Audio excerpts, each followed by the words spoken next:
저는 경자 69세입니다.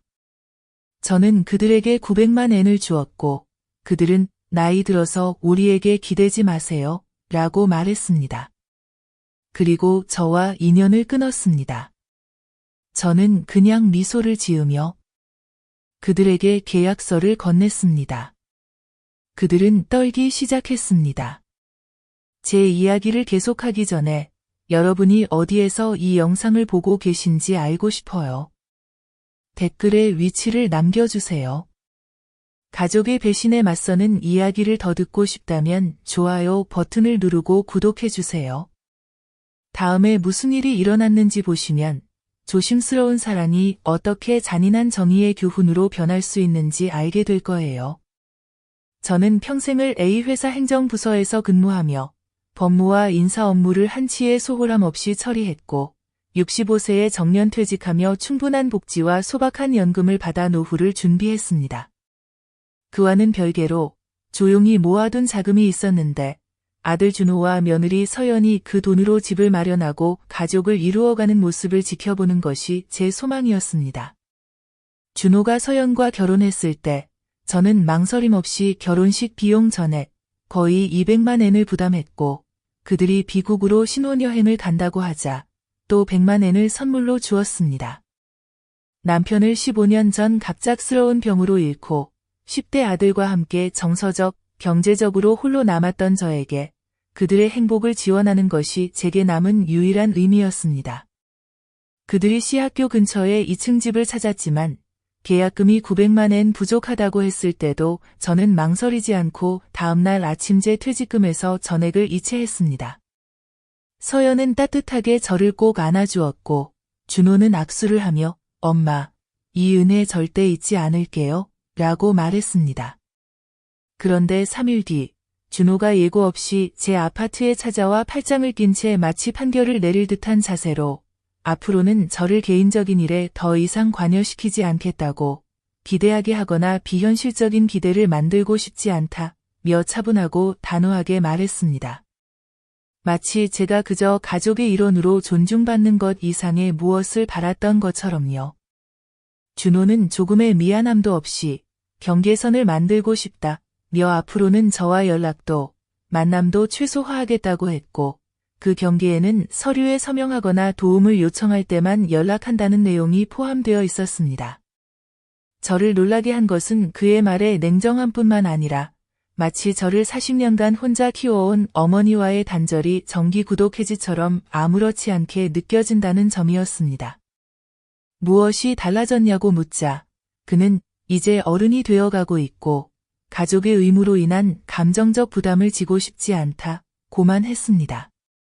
저는 일주일 전 900만 엔을 이체해준 것을 상기시켰지만 그는 네, 감사하지만 금전적 지원이 감정적 기대를 정당화하지는 않는다고 했습니다. 그 순간 저는 제가 평생 준 모든 선물이 연결이 아닌 거래로 여겨졌음을 깨달았습니다. 저는 준호가 4살 때 유치원 등록금을 처음 내준 날부터 모든 영수증, 송금 내역, 서류를 보관해왔고 한 번도 갚으라는 말이나 부탁, 심지어 인정도 요구한 적이 없었습니다. 어머니란 점수를 매기지 않고 주는 역할이라 믿었으니까요. 하지만 이제 그 역할은 돈을 주고 쫓겨나는 존재로 축소되었습니다. 저는 너무도 빠르게 지워진 현실에 충격을 받아 반박도 못하고 고개만 끄덕인 채 그를 배웅했고 식탁에 앉아 평생 자신보다 준호를 먼저 선택했던 모든 순간을 되새겼습니다. 도시를 옮겨야 하는 승진을 거절했던 일도 포함해서요. 그 만남 이후 준호는 몇 주가 지나도 연락하지 않았고 제가 먼저 집 계약이 잘 됐냐고 문자하자 처리됐어요. 다시 한번 감사합니다. 라는 한 문장만 왔습니다. 사진도, 근황도, 집 구경 초대도 없었습니다. 이틀 뒤 서연에게 전화를 걸었지만 받지 않았고 15분 뒤 준호가 서연이 이사 준비로 힘드니 전화하지 말아주세요. 라는 문자를 보냈습니다. 3분의 1에 가까운 계약금을 준 사람의 인사 한마디조차 그들의 일정을 방해할까 걱정하는 듯 했습니다. 그때 저는 단순한 감정 문제가 아니라 구조적인 무언가가 잘못되었음을 깨달았습니다. 그래서 제 서류와 금융 기록을 정리하기 시작했습니다. 한때 그들의 가족 계획의 중심이었던 제가 이제는 그들의 새 삶에서 완전히 차단하고 싶은 존재가 된 이유를 알아야 했으니까요. 이사 후 준호는 단 한 번도 찾아오지 않았고 새 집 초대도 없었습니다. SNS에서 소중한 친구의 도움으로 꿈을 이뤘다는 글과 사진만 봤을 뿐 제 이름은 한 번도 언급되지 않았습니다. 저는 부모라기보다 잊혀지길 바라는 대출자 같았습니다. 하지만 그들은 몰랐습니다. 제가 단순히 너그러운 사람이 아니라 철저한 사람이었고 그들에게 준 모든 것이 그들이 상상도 못한 방식으로 문서화되고 보호되어 있었다는 것을. 그들은 제가 그냥 사라질 거라 생각했겠지요. 서연의 어머니가 점점 더 자주 등장하게 되었고 집들이, 명절, 심지어 베이비 샤워 준비 사진에도 보이기 시작했을 때 나는 그들이 단순히 나를 대체했음을 알게 되었다. 내가 잘못한 것이 있어서가 아니라 이미 그들에게 필요한 모든 물질적인 것을 제공한 여자는 더 이상 필요 없다고 여겼기 때문이었다. 준호는 16살 때 한 번도 나를 아버지처럼 버리지 않겠다고 말한 적이 있었고 나는 그 말을 믿었지만 내가 그들의 집 자금을 완전히 마련해 준 순간부터 그들이 체계적으로 나를 멀리하는 모습을 보며 충성심이라는 것이 돈이 이체된 후에는 아무 의미가 없다는 사실이 분명해졌다. 이제 나는 더 이상 의심하지 않았다. 내가 의도적으로 버려지고 있다는 사실을. 갈등 때문이 아니라 계산된 편의성 때문이었다. 그들은 자신들에게 얼마나 많은 빚이 있는지, 얼마나 깊이 도움을 받았는지 상기시켜주는 늙은 여자가 곁에 있는 것을 원하지 않았기 때문이다. 그리고 바로 그 순간 나는 미소를 지었다. 그것을 받아들여서가 아니라 내가 처음 900만 엔을 제공하기로 했을 때 두 사람이 모두 서명한 계약서를 기억해냈기 때문이다. 그들은 그 문서가 존재한다는 사실을 완전히 잊고 있었다.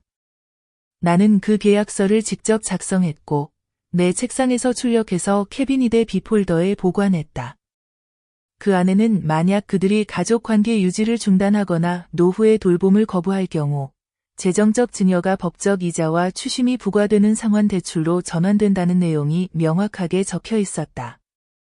그들은 그것이 상징적이거나 의미 없는 것이라 생각하며 망설임 없이 서명했지만 이제 관계를 끊은 이상 그 서명이 바로 그들의 발목을 잡게 될 것이고 나는 법적으로 모든 수단을 동원할 수 있었다.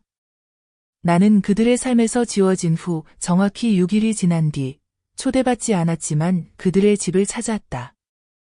그들을 대면하려고 간 것이 아니라 이제 3살이 된 손녀의 생일 선물을 가져가기 위해서였다.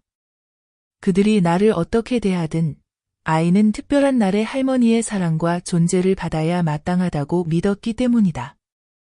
특히 모든 것이 변하기 전, 몇 달 전 서연이 통화 중에 언급했던 인형의 집을 이미 사두었기 때문이었다.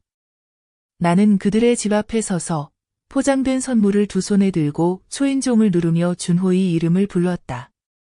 최소한 정중한 거절이라도 기대했지만 돌아온 것은 완전한 침묵. 그들이 안에 있으면서도 일부러 무시하고 있다는 죽은 듯한 침묵이었다.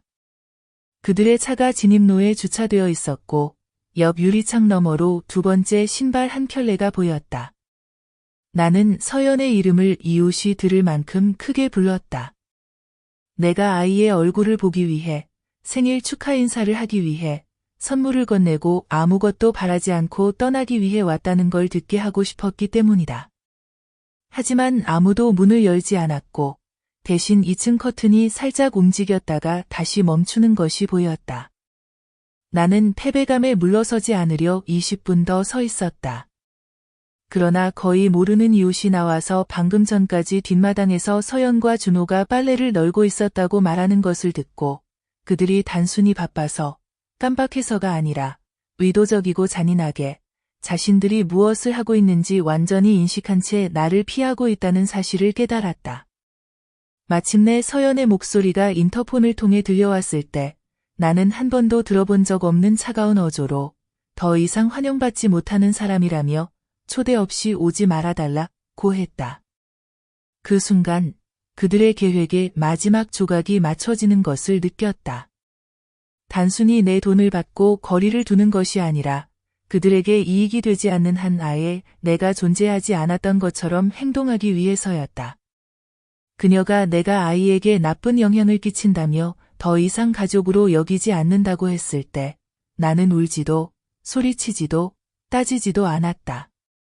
그 말은 새로운 상처가 아니라 그들이 이 집에 들어온 날부터 내가 믿고 싶지 않았던 모든 의심을 확인시켜주는 말이었다. 나는 여전히 선물을 들고 돌아섰다. 내려놓을 마음이 없어서가 아니라 그들이 내 존재조차 아이의 기억에서 지우려 한다는 것이 분명했기 때문이다. 마치 나를 가정에서 지우는 것이 피와 역사에서도 완전히 지워야만 가능한 일인 것처럼 내가 얼마나 희생했는지는 아무 상관이 없었다. 그날 밤 나는 준호에게 전화를 걸어 설명을 요구했다. 스트레스나 압박, 오해 때문이었다고 변명할 마지막 기회를 주고 싶었다. 하지만 그는 망설임도 감정도 없이 내가 이제 그들의 성장에 방해가 되고 더 이상 짊어지고 싶지 않은 짐이 되었다고 말했다. 마치 평생을 바쳐 키운 여자가 이제는 관리하거나 제거해야 할 장애물인 것처럼. 나는 그에게 그의 모든 학업, 모든 시험, 모든 지원서, 모든 면접을 내가 지원했고 심지어 내 경력을 걸고 신뢰했던 오래된 인맥을 통해 첫 직장까지 구해줬다고 상기시켰지만 그는 그 모든 것이 중요하지 않다며 공간이 필요하다고 했다. 그 공간이란 결국 내 완전한 부재와 침묵을 의미했다. 내가 왜 용서받을 수 없는 잘못이라도 한 것처럼 행동하냐고 묻자 그는 내가 모든 것을 내 위주로 만든다며 내가 준 돈은 선택이지 투자도 아니고 어떤 대가도 존중도, 친절도, 연락도 기대할 권리가 없으며 내가 그냥 놓아주고 떠나면 가족이 더 행복할 거라고 말했다. 상황을 더 악화시킨 것은 서연이 배경에서 마치 이 모든 대화가 단순한 형식에 불과하다는 듯 내 상심과 혼란이 이미 그들이 리허설을 마치고 의미 없다고 결정한 연극 같은 것이라는 듯 웃는 소리를 듣는 것이었다. 그들은 이미 내 존재를 이야기에서 지워버렸기 때문이다. 그는 내가 결코 잊지 못할 말로 내가 그를 낳았다고 해서 그의 미래에 대한 지분이 생기는 것도 아니고 혈연이라고 해서 관심을 받을 자격이 주어지는 것도 아니며 부모라고 해서 평생 그의 집이나 자식, 심지어 전화번호에 접근할 권리가 생기는 것도 아니니 그 점을 존중할 수 없다면 아예 연락하지 말라고 말했다. 내가 이제 우리 사이가 남남이 된 것이냐고 묻자 그는 주저없이 그렇다고 확인하며 관계는 이미 역할을 다했고 앞으로는 간섭도, 지원도, 죄책감도 없이 자기들 인생을 살겠다고 했다. 마치 자신을 가난에서 구해준 여인과의 정을 끊는 것이 임대차 계약을 갱신하는 것만큼이나 자연스러운 일인 것처럼 말이다. 통화가 끝난 뒤 나는 오랫동안 휴대전화를 들고 앉아 아무런 도움도 편법도 한계도 없이 키운 내 아들이 어떻게 나를 단순히 버릴 수 있는 존재, 심지어 차단하고 무시하고 결국 모든 기록에서 지워야 할 불편한 존재로 여기게 되었는지 이해하려 애썼다. 그가 밥을 먹을 수 있도록 내가 거른 모든 식사, 학비를 내기 위해 주말마다 했던 야근, 대학 지원서를 밤새 검토하고 졸업을 준비했던 모든 밤, 그 모든 것이 내가 더 이상 쓸모없어지는 순간 한 번의 냉혹한 판결로 사라져버렸다. 그들은 단순히 계획을 바꾸거나 연락이 끊긴 것이 아니라 놀라울 만큼 빠르고 잔인하게 완전한 단절을 계획적으로 실행하여 내 사랑을 내 죄로 만들고 내 관대함을 나를 유일한 가족에서 쫓아내는 마지막 도구로 삼았다. 나는 그날 밤 잠을 이루지 못했다. 슬퍼서가 아니라 내가 직면한 것이 실망이나 오해가 아니라 원하는 모든 것을 얻은 두 성인이 과거의 의무의 근원을 거래가 끝난 기록처럼 제거하는 계산된 배신이라는 사실을 마침내 받아들였기 때문이다. 그들은 이 모든 것을 미리 연습했고 실행했고 아무런 실마리도 남기지 않았다. 단 하나를 빼고. 그들이 잊고 있던 것은 이체가 이루어진 날 내가 작성한 서명된 계약서였다. 둘 다 대충 서명만 하고 형식적인 서류라 여기며 내가 그저 A 회사에서 일하던 시절의 습관을 못 버린 조심스러운 노인짐으로 생각했다. 그들이 몰랐던 것은 내가 돈을 단순히 이전하는 것이 아니라 오랜 세월 돈이 오간 순간 부모를 버리는 사람들을 지켜본 경험에서 나온 조항들을 명확히 삽입해 두었고 그 버림이 명확해지는 순간 법적 보호장치가 작동하도록 해두었다는 점이었다. 그들은 읽지 않았고 기억하지도 않았으며 내가 이 모든 서류를 이 폴더의 영수증, 변호사의 증인 진술, 공증 기록과 함께 완벽하게 보관해 두었다는 사실도 몰랐다. 그들은 내가 아무것도 남지 않았다고 생각했다. 그들은 틀렸다. 남남이란 소리를 듣고 절대 돌아오지 말라는 통보를 받은 지 사흘 뒤 나는 가장 가까운 택배 사무소로 걸어가 두 사람의 서명이 모두 들어간 조건부증여 계약서 원본을 전 A 회사 동료이자 현재 민사집행을 담당하는 변호사 D에게 제출했다. 그는 내가 자금을 송금하기 전 예방 차원에서 문서를 검토했던 인물이었다.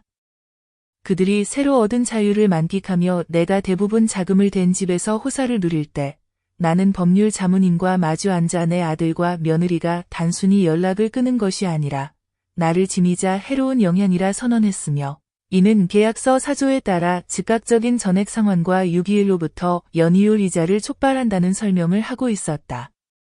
변호사 D는 증거가 완벽하며 계약서가 모든 재산법 요건을 충족함을 확인하는데 오래 걸리지 않았다. 나는 주저없이 모든 증빙 서류, 계좌이체 내역, 음성 녹음, 서면 진술, 메시지 등을 제출했다.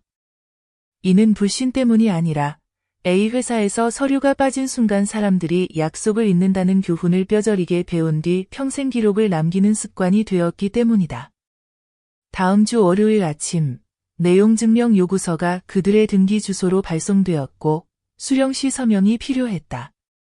나는 그들이 그 서류를 여는 순간 자신들이 결코 예상치 못한 법적 책임의 무게 아래 자유와 무책임이 환상이 무너질 것을 알고 있었다.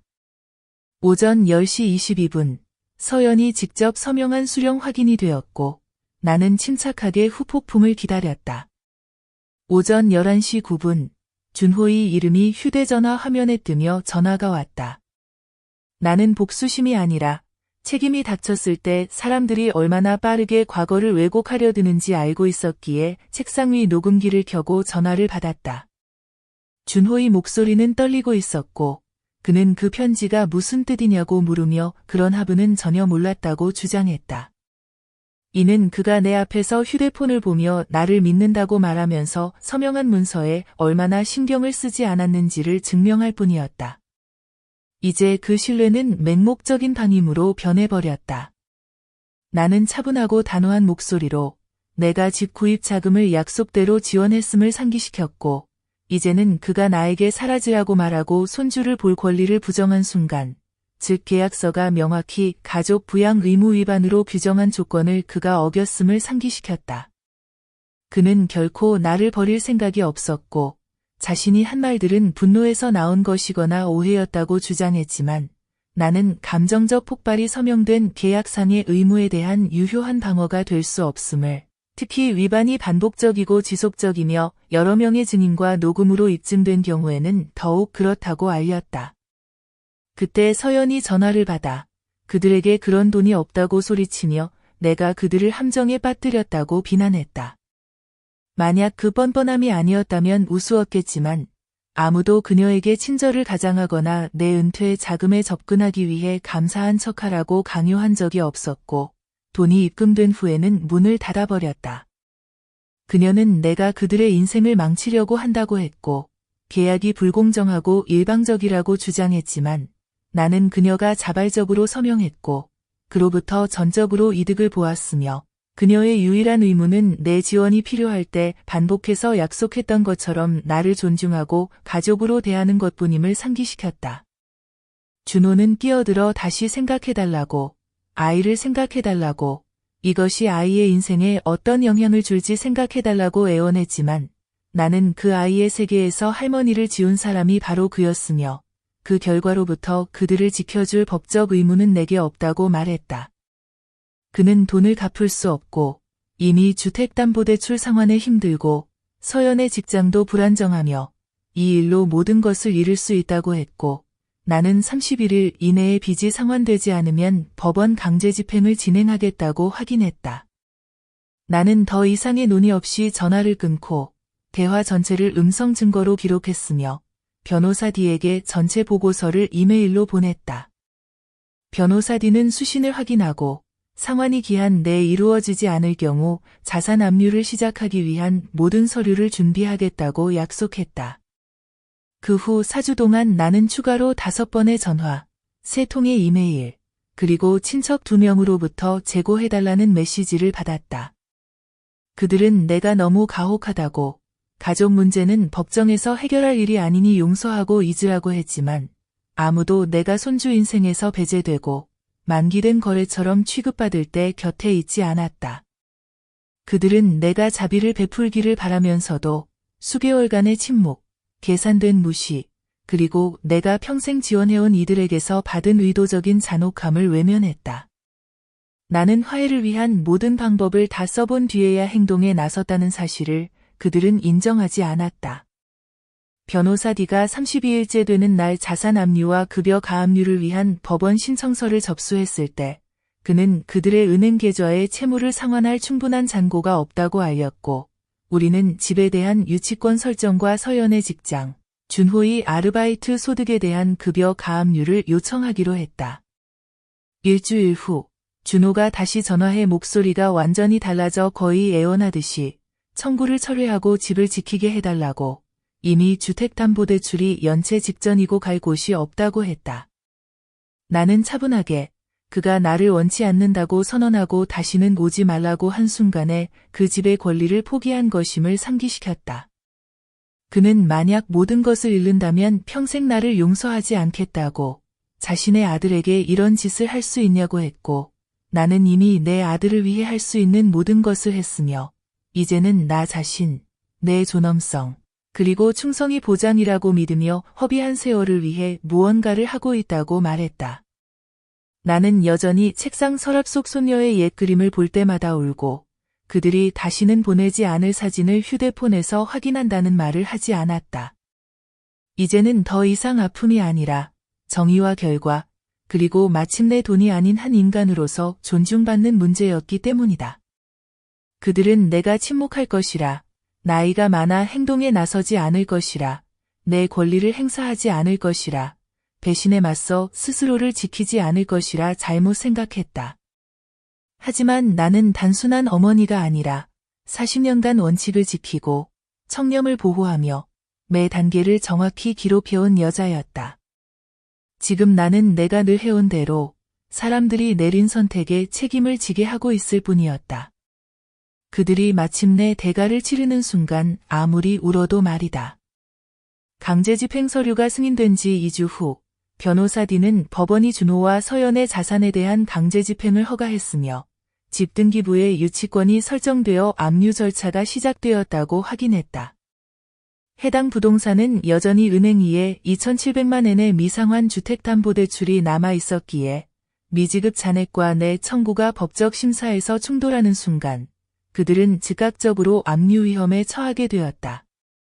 내가 900만 엔의 계약금으로 그들이 집을 마련하는 데 도왔던 바로 그 집, 그들이 나를 제외한 모든 이에게 감사 인사를 하며 SNS에 자랑하던 그 집이 이제 법원 명령에 따라 경매에 넘어가게 되었고 5일 이내에 공고가 게시되어 이웃, 직장 동료, 그리고 스캔들이나 망신거리를 찾는 모든 이들에게 그들의 상황이 드러나게 되었다. 법적 문서가 서연의 직장인 F사에 도착해 매달 7만 8천 엔의 급여 압류를 즉시 시작하라는 요청이 전달되자 인사팀 상사는 법에 따라 이를 처리하고 공식 통지서를 발급해야 했고 이는 그녀의 수입을 방해했을 뿐만 아니라 직장 내에 이 사실이 알려져 팀 내에서의 평판과 입지가 약화되었다. 나중에 지인을 통해 들은 바로는 서연이 처음에는 단순한 행정실수나 오해라고 주장하려 했지만 두 번째 통지서에 상세한 사건 파일과 법원 참조가 포함되어 오자 더는 부정할 수 없었고 몇 주 전 내가 통화 중 녹음했던 대로 그녀가 한때 감정적으로 불안정하다, 관심받고 싶어 안달이다, 라며 나를 평했던 바로 그 여자가 재정적 책임을 묻게 된 것이었다. 준호는 자신의 몫도 감당하지 못해 소득 증빙 요청을 받았고 그 과정에서 정규직을 그만두고 계약직으로 전환한 사실이 드러났는데 이는 압류를 피하려는 의도였겠지만 오히려 경제적 불안정만 심화시켰다. 계약직 임금도 직규정에 따라 압류 대상이었고 그는 직접적인 압류에 노출되었다. 상환이 더 이상 이론이 아니라 현실이며 즉각적이고 법적 강제력이 있다는 사실을 깨달은 뒤 나는 중립을 자처하지만 분명히 협상하러 온 사촌을 통해 전화를 받았다. 그는 아이가 고통받고 있고 스트레스로 서연의 건강이 악화되고 있으니 절차를 중단해달라고 애원했지만 나는 원래 계약서를 전달해 감정적 협박이나 제3자 개입은 무관하다고 명시된 조항을 읽게 했다. 사촌은 가족끼리는 법적 수단을 써서는 안 된다고 했지만 그들이 나에게 사라지라고 하고 내 번호를 차단하고 내 얼굴에 문을 닫고 아이에게 내가 존재하지 않는다고 말했을 때는 아무도 그런 말을 하지 않았다. 그런 행동들은 재정적 비용이 따르기 전까지는 용인되었던 것이다. 또 일주일이 지나자 본격적으로 압류 절차가 시작됐고 은행은 최종 연체 통지서를 게시하며 60일 이내에 경매 일정을 잡았다. 준호와 서연에게는 대체 주거를 찾거나 전액을 상환할 시간이 고작 2달 남짓이었으나 그들에겐 자원도 의지도 없었다. 서연은 압류 통지 이후 3일 연속 결근했고 매니저가 갑작스러운 결근과 행동 변화, 보고서 오류 증가로 인해 인사팀에 서면 우려를 제출했다. 결국 그녀는 행정심사를 거쳐 무급휴직에 들어가게 됐다. 준호 역시 경매 공고가 공시되면서 재정 불안정으로 여러 신규 임대 신청에서 탈락해 더 이상 자신들의 소유가 아닌 집에 머물며 벗어날 수 없는 빚을 지고 무슨 일이 있었냐는 질문에 더 이상 핑계도 댈 수 없는 처지가 되었다. 그들의 몰락은 갑작스러운 것이 아니라 구조적으로 진행된 것이었고 나에게 던졌던 모욕, 무시, 배신 하나하나가 아무런 결과도 없으리라 생각했던 대가였으며 이제 그 모든 결정이 계약서에 명시된 대로 이자와 함께 돌아오고 있었다. 한때 서연을 독립적이라 칭찬하고 내가 너무 관여한다고 했던 서연의 부모도 이제 나서서 도움을 주려 했으나 그들조차 모든 앤이 문서화되어 있고 모든 조건이 집행 가능하며 모든 조항이 딸의 말과 행동 때문에 발동됐다는 사실에 충격을 받았다. 경매 날짜가 공식적으로 게시되었을 때 집의 시가가 3,200만 엔으로 평가됐고 은행에 2,700만 엔, 나에게 1,050만 엔이 남아있어 그들은 마이너스 잔고가 되었고 집을 잃을 뿐 아니라 미지급 채무와 보상 없는 상태로 나가야 했다. 이후 확인 결과 법원 기록과 급여 압류로 인해 어떤 중개업체도 그들의 이름으로 임대 신청을 승인하지 않아 서연 부모 명의로 임대주택을 신청했다는 사실을 알게 되었다. 이제 그들은 한때 나를 구식이라 비웃던 바로 그 부모에게 의존하는 법적 성인이 된 것이다. 집이 법원 감독하에 비워졌을 때 나는 마지막 점검을 요청했다. 감정 때문이 아니라 의무감에서였고 내 자금으로 구입한 가구나 가전이 반출되거나 훼손됐는지 확인하기 위함이었다. 그 결과는 급하게 비워진 공간과 사소한 손상 비용이었고 이 모든 것이 청구에 추가되어 그들이 내게 진 빚이 20만 엔 더 늘었다. 사랑과 신뢰로 구입했던 모든 물건은 책임을 회피하려는 급박함 속에 반출되거나 파손되었고 변호사 D가 자산 회수 최종 서류를 제출할 때 사진, 영수증, 재산 보고서까지 첨부해 그들의 사적인 파국을 지울 수 없는 법적 오점으로 남기게 되었다. 그들은 내가 조용히 사라지길 바랐다. 버려진 후 수치심이나 자기 비난에 빠져 물러나길 바랐지만 나는 오히려 과거 회사에 의해서 준수 정책을 집행할 때 썼던 그 정밀함으로 모든 법적 수단을 끝까지 추적했다. 그곳에서는 작은 위반 하나도 책임이나 손실로 이어질 수 있었기 때문이다. 사과도, 후회의 몸짓도, 화해를 시도하는 편지나 메시지도 없었다. 오직 침묵, 회피, 그리고 소극적 저항뿐이었고 나는 흔들림 없이 대응했다. 왜냐하면 사람들은 자신에게 손해가 올 때만 후회한다는 것을, 그리고 나는 이제 더 이상 친절로 교훈을 주는 것을 믿지 않게 되었기 때문이다. 준호가 마침내 익명 이메일 계정으로 연락해왔을 때 아마도 절박해서였겠지만 나는 첫 줄만 읽고 변호사 D에게 그대로 전달했다. 그의 미래를 내가 처음부터 끝까지 만들어줬음에도 불구하고 더 이상 가족이 아니라고 했던 남자를 위로하는 일은 내 몫이 아니었기 때문이다. 경매는 70일도 되지 않아 마무리됐고 임금은 계속 압류되었으며 가정은 스트레스로 해체되고 결혼은 금이 가기 시작했다. 나는 그들이 직접 서명한 것을 집행하는 것 외엔 아무것도 하지 않았기에 이 모든 몰락은 복수의 결과가 아니라 그들 자신의 서명과 이기심의 직접적인 결과였다. 내가 그들을 망가뜨린 것이 아니었다. 돈이 오간 뒤 사랑의 가치가 없다고 믿는 순간 그들은 스스로를 망쳤다. 경매 6주 후 변호사 D가 부동산이 3,120만 엔에 낙찰되어 곧바로 은행이 미지급 모기지 상환에 가져갔다는 최종 확인을 보내왔다. 준호와 서연은 아무것도 남지 않았고 보증금 반환도 받지 못했으며 내 근저당이 은행보다 후순이었고 계약서에 현금 완납 전까지 채무가 유효하다고 명시되어 있었기에 여전히 원금과 이자를 모두 내게 갚아야 했다. 그들은 내가 집 자체를 노린 줄 알았고 집이 사라지면 모든 게 끝날 거라 생각했지만 내 집요함은 재산이나 자존심 때문이 아니라 빚과 배신, 그리고 자신들의 기반을 마련해준 여자를 돈이 다 떨어지자 조용히 사라지길 기대하며 내던진 냉정함 때문이었다.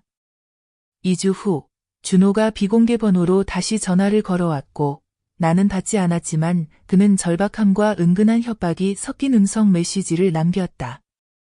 자신의 인생이 망가진 게 내 탓이라며 내가 선을 넘었다고 주장했지만 그 선은 그가 내 거실에서 더 이상 가족이 아니니 40년 희생에 대한 방문, 연락, 보살핌을 기대하지 말라고 말한 순간 이미 넘어섰다. 나는 그 음성 메시지를 변호사 D에게 전달했고 그는 향후 강요나 감정적 조작 주장 차단을 위해 최종 증거 자료에 포함시켰다. 나는 회사 A에서 15년 넘게 소송을 막아냈던 내부 감사처럼 모든 과정을 꼼꼼히 기록해왔다. 이후 임금 압류가 2번 더 진행된 뒤 서연의 직장은 개인 재정 문제로 인한 직업 신뢰도 저하를 이유로 공식 인사평가를 실시했고 강제사직 후 그녀는 실업급여 일부를 신청했으나 민사채무로 인해 자동 감액되어 상환 기여 능력이 더욱 제한되었다. 준호의 계약직도 근무 불규칙과 공제 증가로 무너졌고 그는 F9의 셰어하우스로 이사한 것으로 전해졌다. 그곳의 월세는 부모가 일부 지원했으며 그들은 이제 내게 직접 전화해 아들의 선처를 호소하기 시작했다. 배신 당시 그들은 내게 가해진 잔인함을 막으려 한 번도 개입하지 않았음에도 말이다. 그들은 이제 벌이 지나쳤고 내가 할 만큼 했으며 가족 관계가 서류와 법정으로 환원되어선 안 된다고 주장했다. 하지만 준호가 연락을 끊고 서연이 단체 채팅방에서 내 목소리를 조롱하고 손녀 생일에도 내가 주말마다 돌보던 아이에게서 사진 한 장, 메시지 한 통 받지 못할 때 그들은 침묵했다. 이제 그들은 공감, 이해, 그리고 모든 것을 되돌리길 원했지만 내가 그 집 앞에서 혼자 서서 다시는 열리지 않을 문을 두드릴 때 폭력적이거나 소란스러워서가 아니라 더 이상 쓸모없는 존재가 되었기 때문에 문이 열리지 않았던 그 순간 그들은 내게 아무것도 주지 않았다. 그들에게 친절은 화폐였고 모성은 출산과 동시에 만기가 되는 계약이었다. 경매 3개월 후 이혼이 공식적으로 성립되었고 서연은 딸을 데리고 친정으로 돌아갔으며 준호는 지역 근처 원룸에 남았다. 그의 빚은 여전히 남았고 평판은 무너졌으며 작은 글씨 따위 신경 쓰지 않는다고 했던 그가 한때 무시했던 법적 절차에 의해 오만함도 산산조각 났다. 이후 서연이 동네 체인점에서 시간제로 일하기 시작했다는 소식을 들었고 그녀의 월급에서도 남은 잔액이 계속 공제되었다. 이 금액에는 연체이자, 소송비, 처리비가 포함되어 총 1,170만 엔에 육박했다. 이 숫자는 단순한 돈이 아니라 기억에는 무게가 있고 사랑을 무조건적이고 공짜로 여기는 사람들에게도 반드시 대가가 따른다는 증거였다.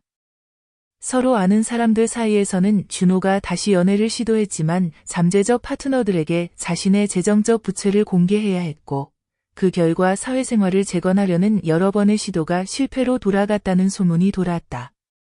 사람들은 누군가가 자신의 어머니에게 유기와 재정적 착취와 관련된 서면 계약 위반으로 고소당했다는 사실을 알게 되면 금방 등을 돌리기 마련이었다. 나는 그의 이메일에 단 한 번도 답장하지 않았다. 침묵이 좋아서가 아니라 그들이 서명한 법적 문서와 내가 더는 싸울 힘도, 선택지도, 그들이 내게서 뽑아낼 수 있는 가치 이상의 존재 가치도 없다고 믿었을 때 그들이 내린 선택을 통해 이미 할 말을 다 했기 때문이었다. 변호사 뒤로부터 오는 새로운 보고서 하나하나는 또 하나의 마침표였고, 내가 배신을 상상한 것이 아니며, 내가 과민 반응한 것이 아니며, 정의란 단지 이상이 아니라 올바르게 준비하고 나이 든다는 것이 약함이 아니며, 친절이 반드시 용서를 의미하지는 않는다는 사실을 받아들이지 않을 때 비로소 작동하는 과정임을 확인시켜주는 증거였다. 서연의 예전 직장 동료가 사실이냐고, 남아있는 청구를 철회할 생각이 없냐고 조심스럽게 메시지를 보냈을 때도 나는 아무 말도 하지 않았다.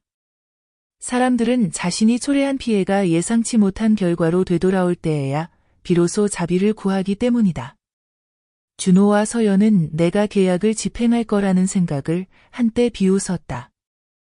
내가 너무 감상적이고 너무 부드럽고 남은 가족마저 잃을까 두려워서 절대 그런 일을 하지 못할 거라고 했지만 그들은 그들이 내 이름을 그 집에서 부정한 순간 죄책감 없이 돌아서서 나를 과거형으로 예전에 관여했던 사람이라고 지인들에게 말한 순간 이미 그들이 파괴한 것은 사라졌다는 사실을 깨닫지 못했다.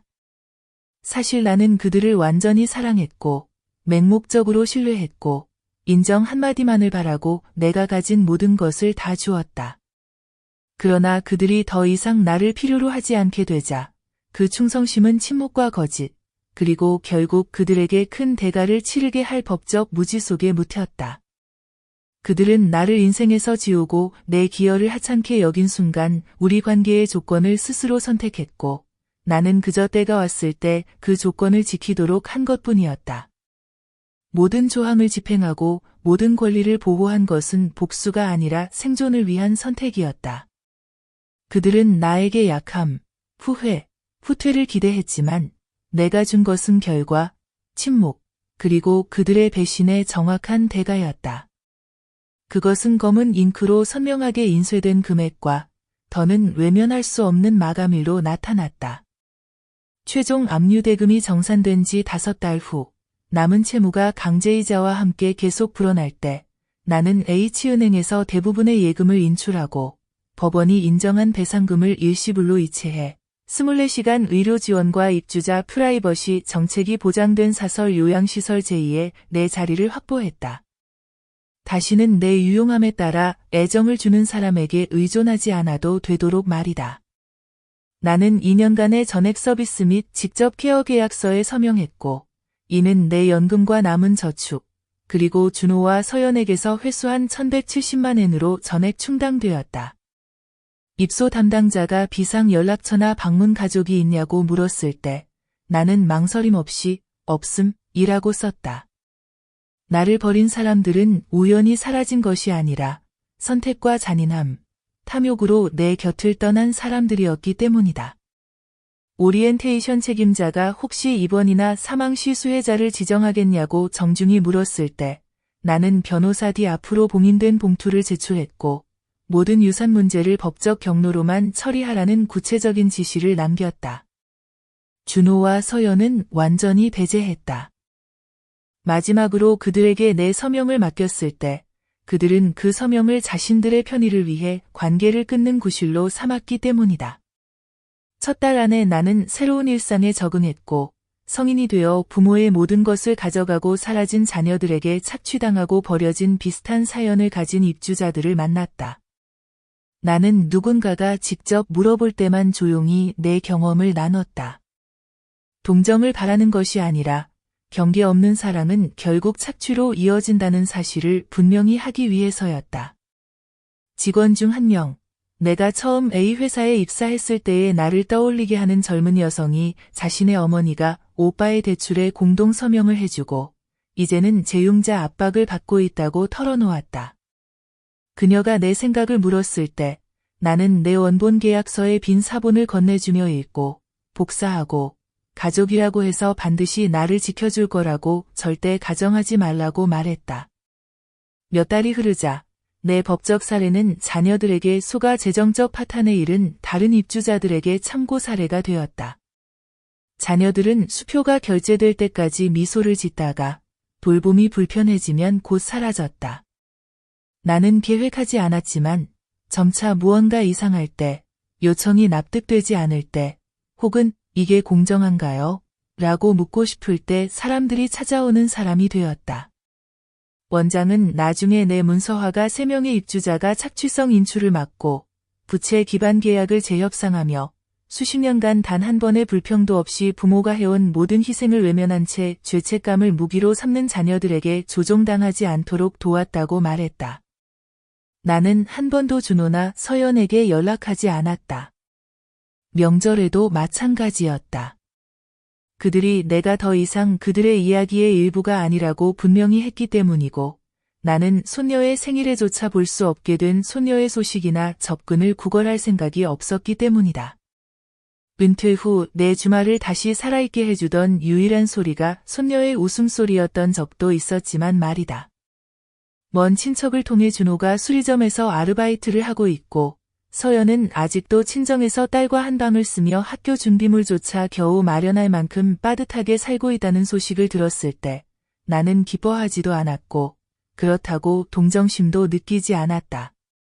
그들의 상황은 처벌이 아니라 자신들이 완전히 인지하고 통제된 상태에서 내린 선택의 직접적이고 예측 가능한 결과였기 때문이다. 그들은 내게 자기들 인생에 끼어들지 말고 간섭하지 말고 부모처럼 굴지 말라고 했고 나는 그들이 기대한 것보다 훨씬 철저하게 그 요구를 지켰다.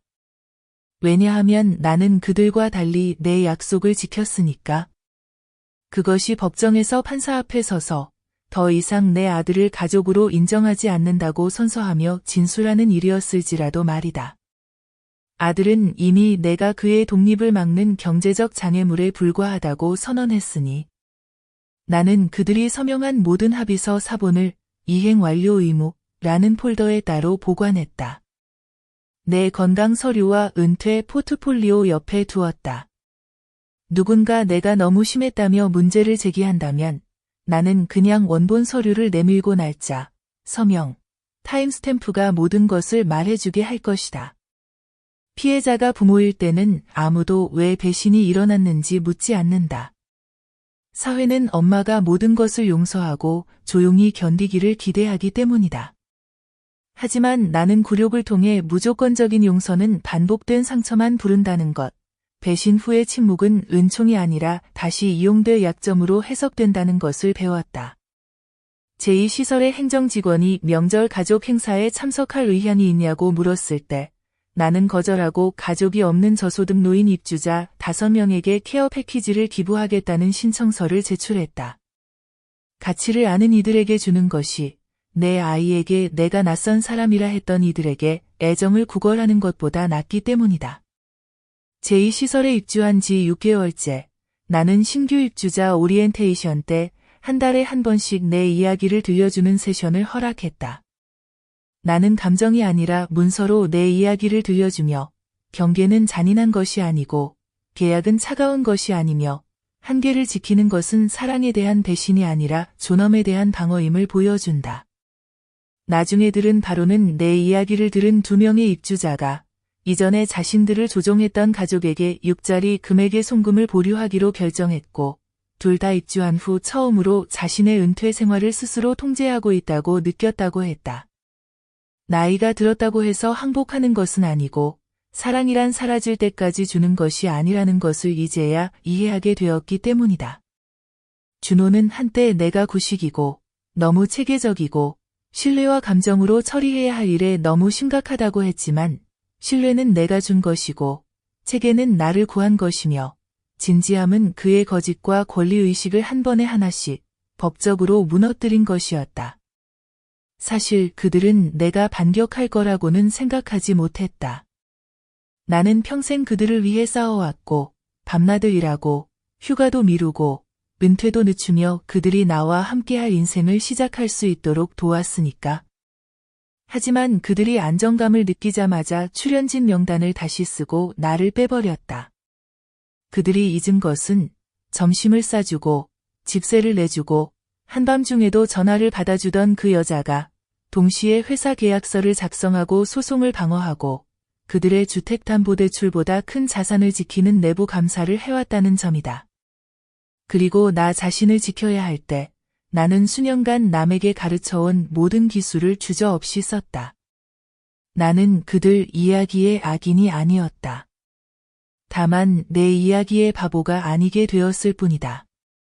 준호와 서연이 예상치 못한 재정적 압박으로 집을 잃고 헤어진 지 7개월 후, 나는 준호가 최종 상환 일정을 두고 감정적 고통과 부당한 영향력을 주장하며 소송을 제기했다는 법원 통지를 받았다. 너무나 절박하고 노골적으로 조작적인 시도라 담당 직원조차도 절차 남용을 우려해 변호사 D에게 연락할 정도였다. 준호는 원래 계약에 서명할 때 법적 의미를 충분히 이해하지 못한 채 강요받았다고 주장했지만 그 문서는 서연의 공동 서명과 독립된 증인, 그리고 표준 준수 절차에 따라 공증까지 마쳤다. 게다가 5년간 지사에서 금융 업무를 해온 성인이 무지함을 주장한다는 건 어불성설이었고 판사는 심리조차 없이 소송을 기각했다.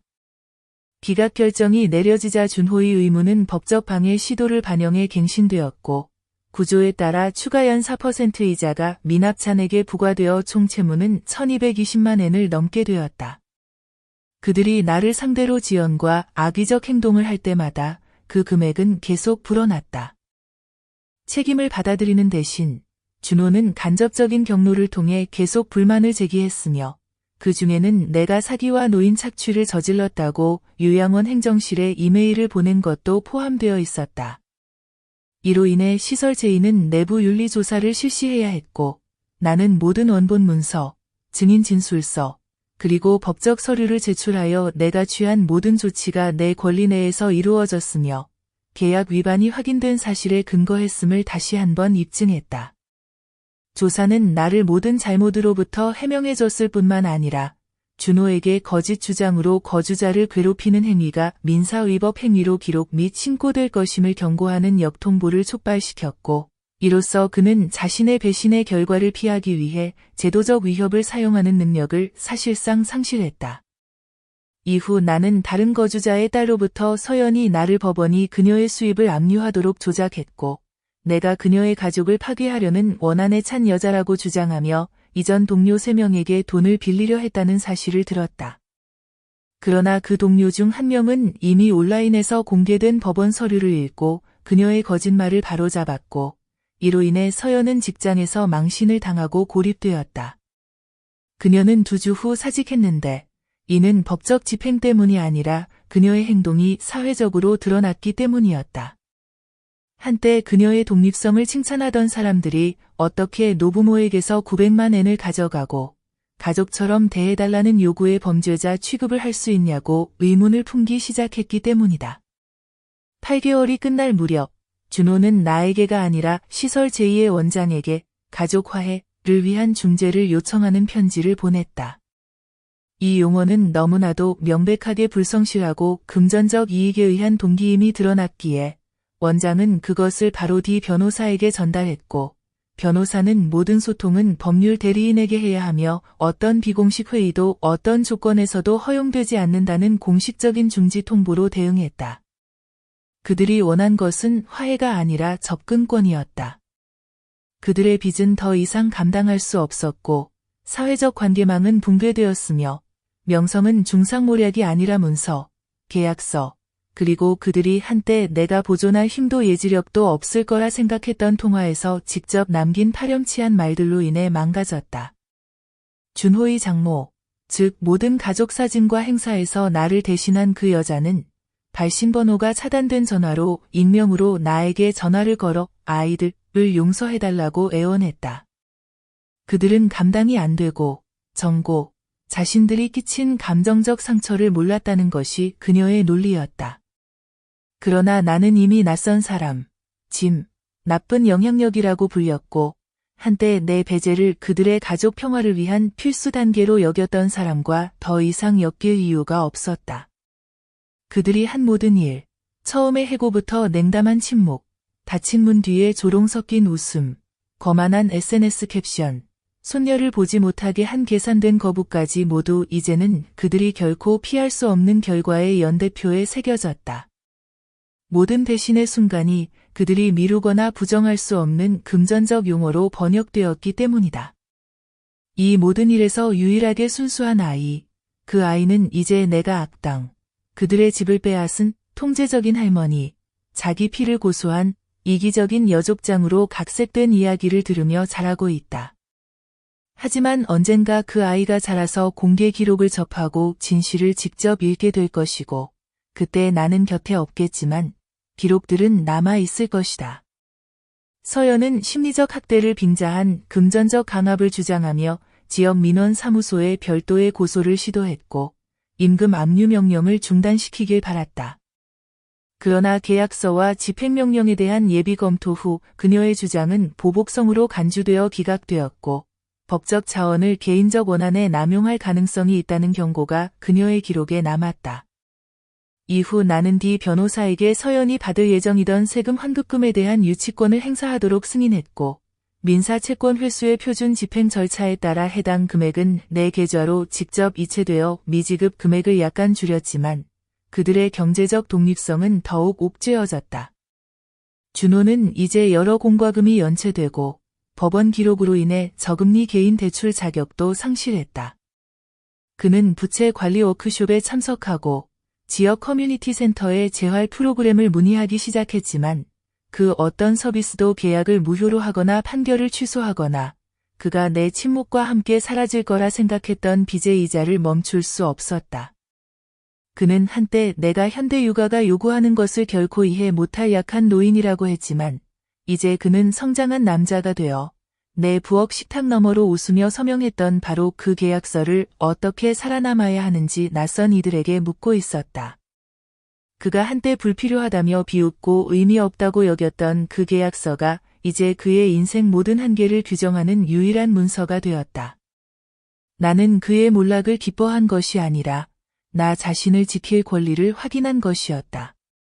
그렇게 계산적이고 이유 없고 부당한 배신에 맞서 단호하게 버텼다는 사실, 만약 내가 떠났다면 사랑이 많다는 이유로 처벌받고 예고 없이 버려진 사람들은 아무런 대가 없이 보상받는 최악의 감정적 착취를 인정하는 꼴이 되었을 것이다. 만약 그들이 그 편지 이전에 사과를 했더라면, 조롱 대신 진심으로 연락을 했더라면, 나를 그들의 집에 초대해 손녀에게 소중한 사람이라고 한 번이라도 소개했더라면 나는 마음이 누그러졌을지도 잠시 멈춰 생각해봤을지도 모른다. 그러나 그들은 그렇게 하지 않았고 이제 모든 호소는 너무 늦었고 너무 공허했으며 한때 내가 꾸며냈다고 비난했던 바로 그 절박함에서 비롯된 것임이 너무나도 분명했다. 그들은 내가 배우길 원하지 않았던 교훈의 대상으로 나를 만들어버렸다. 이제 그들이 그 교훈을 직접 겪고 있었다. 내가 그들이 잊었다고 믿었던 계약을 집행한 지 9달 만에 전국 신용평가기관으로부터 준호와 서연 두 사람 모두의 신용점수가 임대 신청, 대출 승인, 신용 기반 취업에 필요한 기준 이하로 떨어졌다는 공식 확인을 받았다.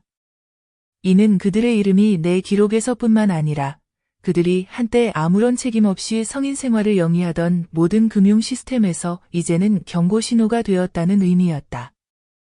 그들은 부분 상환을 계속 미루고 쪼개서 납부했기 때문에 법원은 민사 집행명령 11조에 따라 이자 발생 기간을 연장했고 이는 비협조에 대한 벌칙으로서 시행되었으며 매달 그들이 합의 없이 지연, 논쟁, 항소를 할 때마다 총 잔액이 회복 불능 수준까지 불어났다. 그들은 친구들에게 내가 지나치고 냉정하다고 주장했지만 한 번도 후회를 보인 적 없었고 자발적으로 한 푼도 돌려준 적 없었으며 진심 어린 사과와 함께 직접 만나기를 요청한 적도 없었다. 대신 남은 모든 에너지를 허점을 찾고 자산을 숨기고 계약을 감정적으로 지울 수 있다고 가장하는 데 쏟았다. 준호의 최근 직장에서는 제3자 압류 명령과 민사소송 이력을 확인한 후 그의 계약을 해지했다. 이는 P사 내부 정책상 재정 책임이나 데이터 무결성과 관련된 어떤 역할에도 그를 자격 미달로 만들었고, 이로써 그는 자신의 서명으로 만든 빚 때문에 세 번째로 직업을 잃게 되었다. 서연은 현재 아버지의 소규모 사업장에서 비공식적으로 일하며 현금 지급을 요청해 압류를 피하려 했으나, 이전 고용복리후생과 관련된 재무감사에서 이 사실이 적발되자 세무서는 변호사 D에게 통보했고, 변호사는 환급금, 보조금, 상여금 등 서연 명의의 모든 자금에 대한 추가 압류 요청을 제출하여 회수 가능성 있는 모든 자원에 대한 압박을 더욱 강화했다. 그들은 이제 제3자를 보증인으로 세우지 않고는 주거 신청을 할 수 없었고, 본인 명의로는 어떤 것도 임대할 수 없었으며, 배신한 부모가 책임을 묻자 자신들이 마치 독립적인 성인인 척하면서 동시에 부모를 비난하는 것도 더 이상 할 수 없었다. 친척들을 통해 여러 메시지가 도착했지만 대부분은 모호한 변명, 감정적 호소, 그리고 내가 포기하지 않고 맞섰기 때문에 이를 더 악화시켰다는 비난으로 가득했다. 그러나 그들 중 누구도 준호가 나를 짐이라고 부를 때 옆에 있지 않았고, 내가 그들의 아이 근처에 오지 말라는 말을 들었을 때 복도에 서 있지 않았으며, 생일날 선물을 들고 그들의 문 앞에 섰을 때 아무도 나서서 입을 열지 않았다. 어느 사촌이 어느 정도에서 멈춰야 하지 않냐고 감히 말했을 때 나는 그녀에게 모든 것을 내준 후 사라져 달라는 요구를 받아본 적이 있냐고 물었다. 그녀가 아무 대답도 하지 못하자 나는 그녀 역시 모두가 편하게 지나가길 바라는 동안 늙은 여자는 수치심을 삼켜야 한다고 믿는 또 다른 방관자임을 알았다. 이건 돈의 문제가 아니었다. 이건 그들이 내 가치를 송금으로 끝냈다고 결정한 순간, 내가 40년간 무급노동, 감정적 지원, 절대적 충성을 다한 모든 것이 새 집의 열쇠를 받는 순간 아무런 대가 없이 버려질 수 있다고 여긴 그 순간의 문제였다. 그들은 나를 단순히 배신한 것이 아니라 나를 이용했고, 내가 준 사랑이 조건부임을, 내 존재가 원치 않는 것임을, 그리고 내가 제공한 모든 역사가 그들이 더 이상 필요 없을 때 즉시 폐기될 수 있음을 분명히 이해시키려 했다. 이제 그들이 스스로 만든 재정적 폐허 속에 산다고 해서 내가 이긴 것이 아니라 그들이 마침내 내가 요구할 권리조차 거부했던 책임의 무게를 감당하게 되었음을 의미했다. 그들의 결혼은 서로를 탓하며 끝났는데 그들을 파괴한 것은 내 집행이 아니라 내가 결코 행동할 용기가 없을 것이라는 그들의 오만, 나이 들면 약해진다는 그들의 가정, 그리고 모성애는 어떤 굴욕에도 항상 용서로 이어질 것이라는 믿음 때문이었다. 계속된 불이행으로 최종 상환 일정이 연장되었고 매달 채무는 늘었으며 집행기관의 내 파일은 통지서, 회피 시도, 그리고 단순한 배신이 어떻게 오만과 특권의식이 기록된 진실 앞에서 무너지는지 보여주는 사례 연구로 두꺼워졌다. 나는 이제 앞으로 10년 동안 손 하나 까딱하지 않고도 이 일을 계속할 수 있을 만큼의 민사 판결, 압류 승인, 유치권 증명을 쌓았고 그들은 숨을 곳도, 조종할 사람도, 되풀이할 변명도 모두 잃었다. 준호는 변호사 D의 공식 경고 이후 추가 처벌을 우려해 내게 연락을 끊었고 서연 역시 새로운 직장이나 자산의 흔적이 며칠 만에 추적, 청구될 수 있음을 알고 모든 공개적 활동에서 완전히 사라졌다. 그들은 단순히 계약을 집행하는 어머니와 상대하고 있었던 것이 아니라 잘못된 여성을 조롱한 결과, 잘못된 삶의 경험을 과소평가한 결과, 그리고 한때 자신들이 고통받지 않도록 자신의 모든 세계를 쏟아부었던 사람을 외면한 결과와 마주하고 있었다. 그들은 한 번도 조건 없이 화해를 제안한 적이 없었고 가져간 물건을 단 하나도 돌려준 적이 없었으며 자신들이 저지른 일에 대해 인정한 적도 없었다. 오히려 자신들을 조용히 죽어가며 감사해야 할 노파에게 이용당했다고 주장하며 피해자인 척을 계속했다. 나는 그들에게 화해할 의무도, 마무리를 지을 의무도, 사회가 여성에게 요구하는 용서의 연기를 할 의무도 없었다. 사랑은 언제나 자기 부정과 함께해야 하고 정의는 배신보다 더 크게 외쳐져선 안 된다고 배워온 여성들에게 사회가 강요하는 그 연기를 할 필요가 없었다. 그들은 멈출 기회도, 사과할 기회도, 해를 되돌릴 기회도 충분히 가졌지만 대신 내 침묵에 기대고 내 수능에 투자했으며 이제는 내가 결코 사용할 줄 모를 것이야 여겼던 시스템에 스스로 갇히고 말았다. 미납된 모든 납부, 모든 급여 압류, 거부된 대출, 기록에 남은 모든 불이익, 그리고 잃어버린 모든 미래는 단 하나의 결정에서 비롯된 결과였다. 바로 그들이 더 이상 내가 가족이 아니라고 말한 그 순간이었다. 그 한마디가 그들에게 익숙했던 삶 전체를 앗아갔고 나는 목소리를 높일 필요조차 없었다. 내가 그들이 결코 힘을 가질 거라 상상하지 못했던 계약을 집행한 지 10개월 후 나는 준호가 개인 회생제도 M에 따라 개인 채무 조정을 신청했으나 모든 소득원을 공개하지 않고 자신에게 내려진 민사 판결을 인정하지 않은 탓에 그의 신청이 기각되었다는 공식 문서를 받았다. 심사위원회는 이를 악의적이고 고의적인 재정 책임 회피, 그리고 가족을 의도적으로 착취한 증거로 인용했다. 이 기각 결정으로 인해 준호는 법원의 보호 없이 전액 채무를 변제해야 할 법적 의무가 생겼고 앞으로 상당 기간 급여 압류에 노출되었으며 그가 오만하게 위반했던 조건 아래 내가 받아야 할 모든 자녀 금액을 회수하는 데 법적 장벽이 사라졌다. 또한 이 기각은 채권 추심국에 내 즉각적인 자격 심사를 촉발했고 이제 그의 기록은 지속적으로 모니터링되며 임시직을 구하든 정부 환급을 받든 연금에 불입하든 채무가 전액 상환될 때까지 관련 금액 일부가 차감될 예정이었다. 이에는 모든 이자와 법원 비용도 포함된다. 한편 서연은 자신의 이름이 준호의 원래 주택계약의 연대보증인으로 올라있다는 통보를 받았고 이로 인해 압류 절차 중 발생한 미납금 및 손해에 대한 책임이 40만 엔에 달한다는 책임 통보서를 받았다.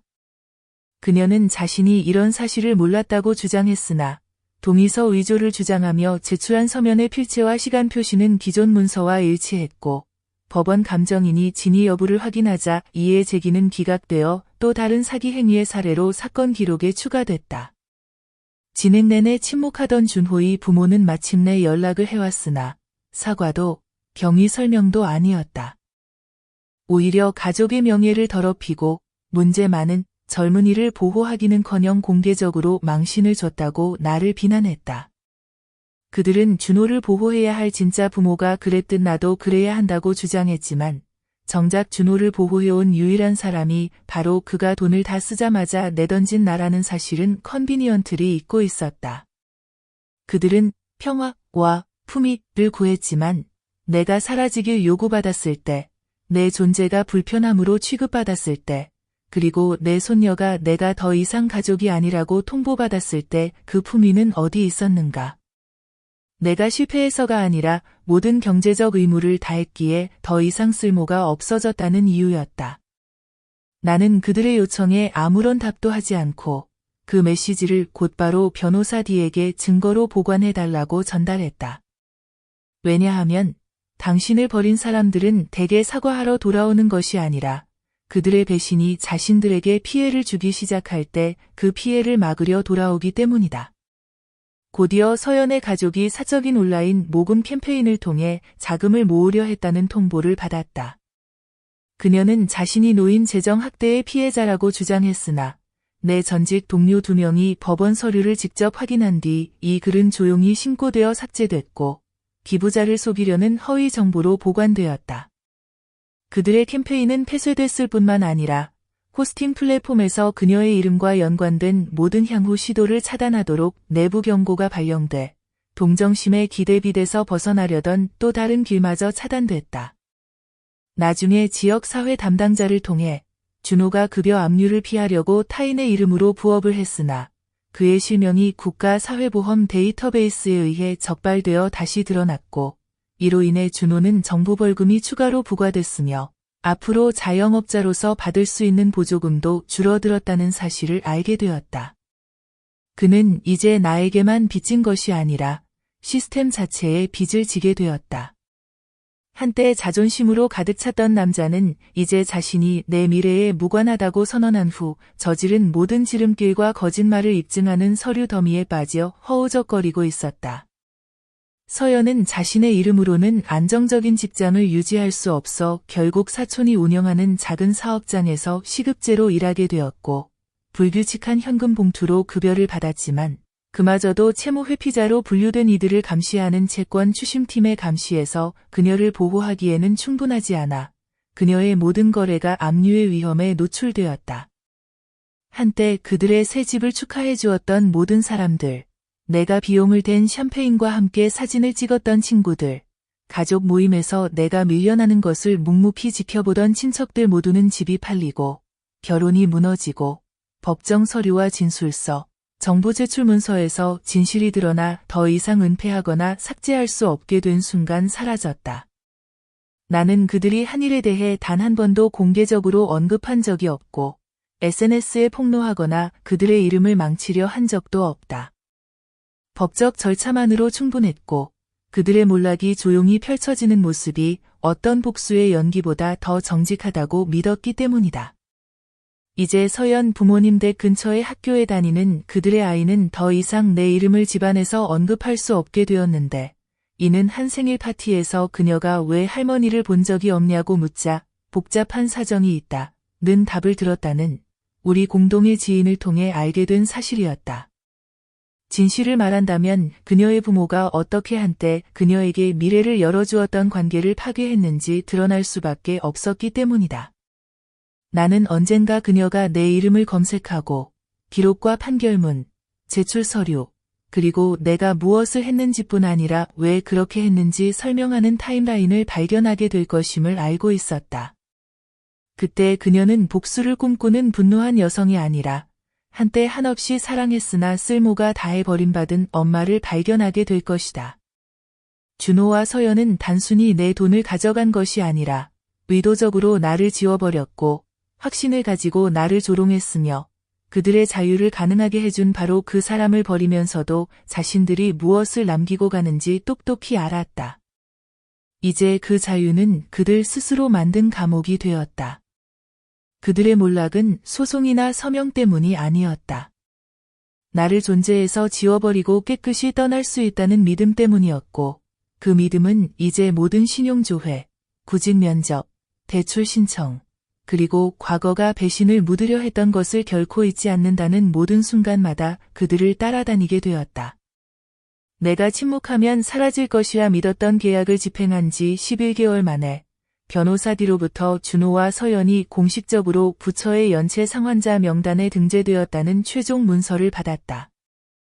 이 데이터베이스는 금융기관과 정부기관에 공유되어 그들의 대출, 주거 지원, 세금 환급, 특정 취업 기회에 대한 접근이 민사 판결이 전액 이행될 때까지 무기한 정지되었음을 의미했다.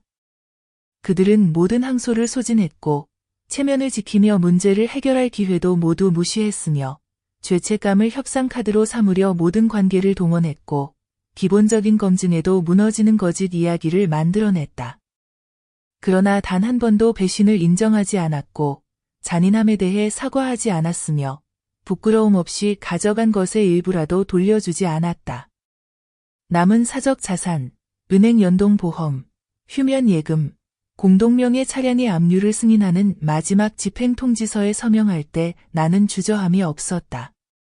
그 문서의 한 줄 한 줄이 그들이 품위를 선택할 수 있었던 순간이었으나 대신 거리두기, 조작, 거짓을 택했음을 의미했기 때문이다. 내가 회사 A에 다니는 친구를 통해 일자리를 구해줬던 것을 자랑스러워하던 준호는 이제 신용불량자 전문 인력 파견업체를 통해 시급 근무를 구걸하고 있었고 그의 지원서는 매번 거절당했다. 기본 신원 조회만 해도 그의 이름 아래 법원 판결이 남아있어 고용주가 그를 위험 인물로 분류했기 때문이다. 스스로 이뤄낸 독립을 자랑하던 서연은 이제 주거, 교통, 육아, 기본 생활비 모두를 부모에게 의존하고 있었고 그녀의 이름으로 은행 계좌를 열어줄 곳도 재정 신뢰가 필요한 역할로 고용해줄 회사도 법적 책임의 전모를 알게 된 후 공동명의를 서줄 사람도 남아있지 않았다. 내 청구에 따른 마지막 미지급 금액은 벌금이자, 비용 회수, 손해배상 등으로 1,300만 엔을 넘었고, 현재 그들이 처한 상황에서는 그 누구도 손댈 수 없는 금액이었다. 시간이 갈수록 그 액수는 계속 불어났다. 내가 원해서가 아니라 그들이 책임지기를 거부한 결과로 강제 집행만이 유일한 길로 남았기 때문이다. 그들은 도망치기 위해 별별 수를 다 썼다. 허위 신고, 익명 계정 생성, 동정적인 중개인 찾기 등. 그러나 그들 편에는 아무런 방어도, 증거도, 진실도 없었다.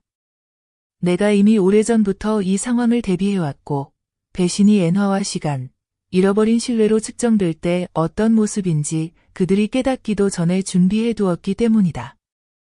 그들은 엄격한 양육이나 차가운 율법주의의 희생자가 아니었다.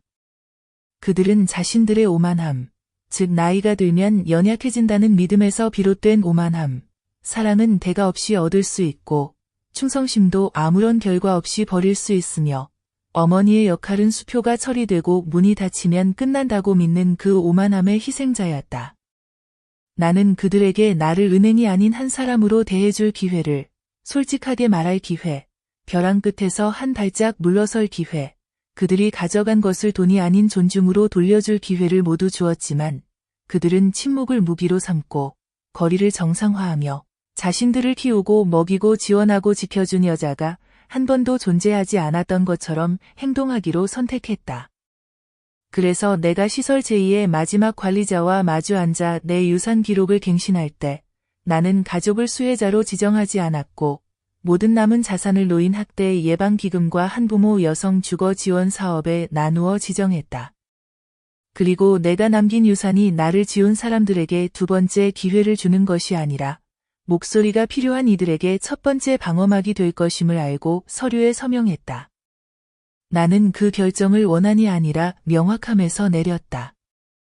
경계는 배신이 아니고 집행은 잔인함이 아니며 정의는 소리칠 필요 없이 기록되고 서명되고 그 정의가 결코 오지 않을 것이라 믿었던 사람들 앞에 당당히 전달되면 충분하다는 것을 배웠기 때문이다. 어떤 아이도 부모의 사랑을 계약으로 여기며 자라서는 안 되지만 어떤 부모도 자식의 감사가 예의와 가식적인 미소로 포장된 거짓임을 돈이 오가고 이기심과 기회주의로 역할이 재정의되는 순간에야 깨달아야만 하는 상황에 내몰려서는 안 된다. 준호와 서연은 내 사랑을 디딤돌로, 내 신뢰를 무기로, 내 침묵을 허락으로 바꿔버렸고 내가 더 이상 조용히 있지 않겠다는 걸 알았을 때 그들은 나를 차갑고 잔인하고 계산적이라 불렀다. 그들이 자신들이 내가 평생을 바쳐 만든 가족에서 나를 더 이상 환영하지 않는다고 말한 날, 자신들이 무엇이 되었는지 한 번도 묻지 않았다. 누군가는 내가 그들을 용서했어야 하고 그냥 넘겼어야 하며 평화를 위해 상처를 삼켰어야 한다고 말할 것이다. 하지만 그런 사람들 중 어느 누구도 내가 손녀의 생일에 노크했을 때 한때 내 도움을 간절히 원하다가 그걸 얻고는 내가 존재하지 않았던 것처럼 행동한 가족에게서 들려온 침묵의 복도에 서 있었던 적은 없다. 이 이야기는 복수에 관한 것이 아니라 기록과 책임, 그리고 배신당한 사람들이 너무 늙고 지치고 상처받아 반응하지 못할 거라 생각하는 이들이 종종 잊고 사는 단순한 사실에 관한 것이다. 기록은 소리치지 않아도 충분히 크고 영구적으로 말할 수 있다는 것. 내가 이긴 것은 내가 무자비해서가 아니라 그들이 내가 있길 바랐던 모든 것, 모든 지급, 모든 거짓말, 모든 말투의 변화, 모든 전화 거절, 그리고 내가 모든 것을 주고도 지워진 이유를 어둠 속에서 곱씹던 모든 순간을 기억했기 때문이다. 그들은 이제 자신들의 선택이 만든 그림자 속에 산다. 내가 그들을 그곳에 몰아넣어서가 아니라 나를 무시한 모든 말, 나를 배제한 모든 행동, 온화해 보였지만 법, 절차, 결과에 대한 40년의 경험을 지닌 어머니에 대한 모든 오해로 그들이 그 그림자를 지었기 때문이다. 나는 결코 단순한 어머니가 아니었다. 나는 그들이 절대 과소평가해서는 안 될 단 한 사람이었다. 그들이 상징적이라며 무시한 계약을 내가 집행한 지 12개월이 지난 지금 나는 모든 법적 판결이 확정되고 모든 집행이 완료되었으며 모든 지급이 기록되고 결과를 지연하거나 조작하려던 모든 시도가 문서화되어 거절된 상태로 앉아 있다. 그들이 결코 몰랐던 것은 그들이 이용한 바로 그 사랑이 지름길을 택하지 않고 항상 영수증을 챙기며 경계 없는 친절은 비겁자들이 부끄러움 없이 소비하는 화폐가 된다는 것을 아는 여자에게서 나왔다는 사실이다. 그들이 집을 잃은 것은 내가 그 집을 없애고 싶어서가 아니라 내가 지어준 지붕을 그들이 부정직, 배제, 내 피로 위에 세운 가짜 독립의 피난처로 바꿔놓았기 때문이다. 그들이 내가 사라지길 원했을 때 나는 그들의 삶에서만 사라졌을 뿐 그들이 자신들을 결과로부터 지켜줄 거라 믿었던 시스템, 기록, 집행에서는 결코 사라지지 않았다. 그들이 평판을 잃은 것은 내가 그들을 폭로해서가 아니라 그들의 잔혹함이 결코 사적인 것이 아니었고 단지 기록되지 않았을 뿐이었기 때문이다.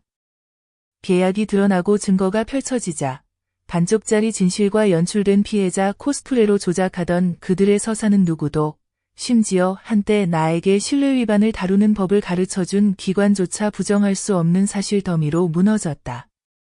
그들이 결혼을 잃은 것은 내가 개입해서가 아니라 배신은 결코 한 사람에게만 머물지 않고 퍼지고 감염되고 침묵을 승리로 착취를 전략으로 여기는 모든 일을 집어삼키기 때문이다. 은행에 통지서가 도착하고 경매가 잡히고 압류가 시작되고 법원이 또 다른 연장을 거부했을 때 남은 것은 단 하나였다. 멈추지 않고 주는 부모는 아무런 결과 없이 버려도 된다고 믿은 그들의 근본적인 실수의 메아리. 그들이 내 손녀에 대한 접근권을 잃은 것은 내가 그걸 막았기 때문이 아니라 그들이 먼저 그 유대를 끊고 아이에게 내가 더 이상 가족이 아니라고 말하고 내 얼굴에 문을 닫고 내 선물을 거부하며 송금이 끝나자마자 내가 더 이상 할머니가 아니라 귀찮은 존재일 뿐임을 분명히 했기 때문이다. 마치 계약금이 처리되는 순간 할머니의 역할도 끝나는 것처럼 그들은 자신들의 공동체를 잃었다. 내가 무슨 일이 있었는지 누구에게 말해서가 아니라 진실이 한 번 법정 기록, 집행통지서, 급여공제, 신원조회에 적히면 얼마나 멀리 퍼지는지 그들이 과소평가했기 때문이다. 그 모든 것은 단지 빚만이 아니라 인격까지도 드러냈다. 빚은 돈으로 갚지만 인격은 책임으로 갚는 것이다. 그러나 그들은 강요받지 않고는 단 한 푼도 자발적으로 내지 않았다. 그들은 내 유산을 잃었다. 내가 복수를 원해서가 아니라 내 입장에 놓일 다음 여성, 지워진 뒤 아들의 집 밖에 앉아있을 다음 어머니가 준비가 망상이 아니라는 것, 계약이 잔인한 것이 아니라는 것, 사랑받기 위해 조용히 피 흘릴 필요는 없다는 것을 알 자격이 있다고 결심했기 때문이다. 그들은 내가 가족이라고 말할 권리를 잃었다. 내가 그들을 거부해서가 아니라 그들이 나를 이방인이라 부르고 불편한 존재라 선언하며 그들의 언어와 삶에서 나를 지워버렸기 때문이다. 그리고 오직 빚이 너무 커지고 집이 사라지고 결과가 두려울 만큼 현실이 되었을 때만 다시 연락해왔다. 그들은 변명의 안전망을 잃었다. 내가 집요해서가 아니라 그들이 한 일을 결코 거짓말하지 않았고 그들의 행동을 과장하지 않았으며 그들 스스로 말하거나 서명하거나 썼던 사실에 단 한 줄도 덧붙이지 않았기 때문이다. 그들은 내가 의지도 계획도 법적 기반도 없다고 믿던 시절에 그 모든 것을 남겼다. 그들은 평화를 잃었다. 내가 빼앗아서가 아니라 그들이 빌린 벽돌, 훔친 감사, 가짜 화해로 평화를 쌓아놓고 나를 조용히 서 있도록 기대했기 때문이다. 그들은 내가 이야기에서 삭제된 구독 취소처럼 충분히 오래 무시하면 청구가 멈출 거라 기대하며 나를 지워버렸다. 그리고 나는 12달의 불신, 고통, 법적 절차, 조용한 거부 끝에 내가 번 돈으로 마련한 새로운 삶을 얻었고 내가 지킨 권리로 보호받으며 배신은 없었던 척하는 것으로 치유되는 것이 아니라 다시는 반복되지 않도록 하는 것으로 치유된다는 것을 아는 사람들과 함께 있다. 나는 그들의 고통을 기뻐하지 않는다. 고통은 증상일 뿐이다. 내가 인정하는 것은 정의가 지연될 때 잔인한 것이 아니라 인내라는 사실, 침묵이 계획된 것이라면 약함이 아니라 전략이라는 사실, 사랑이 무기로 쓰일 때 무조건적인 것이 아니라 학대의 진입점이 된다는 사실이다. 그들은 내가 애원할 거라 생각했다. 내가 올 거라 생각했다. 내가 잊을 거라 생각했다. 대신 나는 모든 것을 기록하고 모든 서류를 제출하고 모든 규칙을 지키며 법이 그들의 배신이 시작한 일을 복수가 아니라 해결로 끝내도록 했다. 그리고 이제 나는 분노가 아니라 품위 속에서 쉰다. 왜냐하면 결국 나는 그들처럼 되지 않았으니까. 나는 그들 같은 사람들이 결코 마주칠 것이라 기대하지 않았던 증거가 되었으니까.